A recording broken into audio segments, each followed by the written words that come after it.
Le chenal du port des Sables d'Olonne et sa ferveur en mode Vendée Globe pour fêter le triomphe de Jérémy Béyoud, vainqueur de la Transat New York-Vendée. Quelques heures plus tôt, au terme d'une bagarre qui aura duré 9 jours, 16 heures et 57 minutes, le skipper de Maître Coq est le premier à franchir la ligne d'arrivée.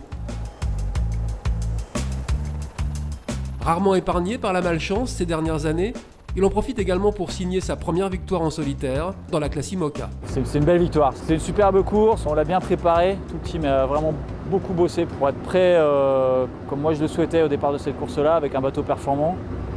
Et ça a été une belle bagarre, ça a été vraiment du très très haut niveau entre les trois premiers. Là, donc voilà, c'est une superbe course à avoir gagnée. Moins de 2h30 après Jérémy Béyoud, c'est au tour de Sébastien Josse d'en finir. Le skipper du bateau Edmond Rothschild a mené la vie dure au vainqueur tout au long d'une course assurément exigeante. Ah, ça tire un peu sur le marin quand même, hein, on va pas se cacher. Ça reste, voilà, quand il y a du contact, on essaye de ne pas laisser passer grand chose. Et puis les conditions aussi, quand c'est des transats courtes comme ça de 8 jours, on sait que c'est un sprint. C'est pas le rythme qu'on aura sur le Vendée Globe. Maintenant, c'était le rythme de la transat et c'est bien de se tester, de voir si on est capable de tenir la cadence ou pas, si le bateau il tient pas. Donc nous là-dessus on est satisfait. Pour parfaire le tableau, il fallait un superbe troisième qui vienne compléter le podium. Alex Thompson est celui-là. Leader de l'épreuve pendant plusieurs jours, il est finalement relégué à un peu plus de 4 heures de Jérémy Béyoud.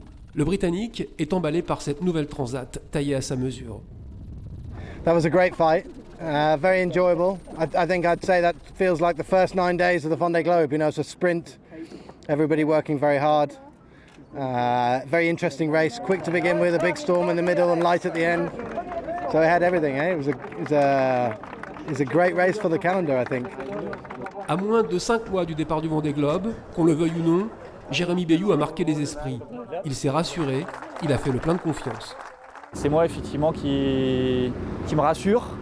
Qui me rassure sur les performances du bateau, qui me rassure sur la fiabilité du bateau, et puis qui montre aux autres aussi que je suis là, quoi. Alors l'année dernière ou l'année d'avant, moi sur ce bateau-là, j'aurais pas tenu la cadence, le bateau aurait pas tenu la cadence, et que cette fois-ci on y soit arrivé, c'est très bon signe pour le Vendée Globe. Ouais. Pendant que Paul Meyas adjugeait la 4e place, 9 bateaux étaient encore éparpillés sur l'Atlantique Nord. Leurs arrivées respectives aux Sables d'Olonne s'enchaîneront quotidiennement jusqu'au week-end prochain.